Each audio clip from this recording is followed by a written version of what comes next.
Princely Umanmielen has been on the NFL draft radar for several seasons now as a premier SEC edge rusher, but last season cemented him as a potential starter in the NFL. After starting his career as a Florida Gator, Umanmielen stepped up his game to the tune of 10.5 sacks with the Ole Miss Rebels. So is Princely going to become league royalty? Find out in this 2-minute drill.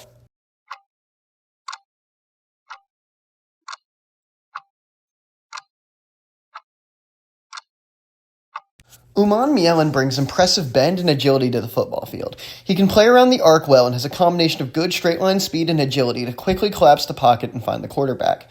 He's difficult to put hands on as his athletic traits and length allow him to create space away from the hands of the offensive lineman, which allows him to get free rushes without changing the number of rushers in the play. His flexibility is his prime trait that he wins with. His whole body is like rubber, able to bend and scoot around tackles with ease and create pressures. He's also a consistent finisher and tackler, assisted by his length, but also from a technical perspective as well. His form is good and it keeps quarterback in check, and it helps him when run stopping on the outside to limit big runs and guys getting into open space. The issue with his playstyle is that he also avoids using his hands himself. He wants so badly to make it through the rep with no contact that it limits his own hand usage and results in him lacking a pass rush bag. There aren't really any moves in his game, just bending and trying to flip past the shoulder, which may work against college guys, but is going to be less translatable to the pro game.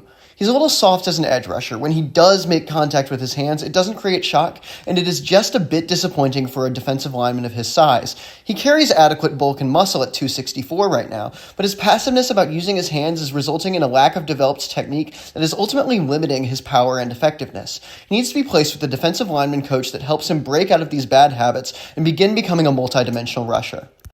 For a player comparison, I think Umanmielen compares well to Vernon Gholston. Both Umanmielen and Gholston have impressive physical profiles and good bend around the corner, but they never developed their hand usage in a way that unlocked their upside.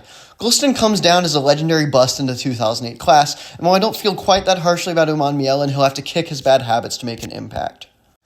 I think Umanmielen should go in the third round due to his athletic upside and build, but really think he needs development to become a full-time NFL player. If you have time to work on his hand usage and can get him a bag of moves, eventually he'll get you some good seasons as a finesse rusher, but don't expect him to come out and start right away. I think he could unlock that potential with the Eagles, Lions, or Cardinals. And that's the 2-minute drill.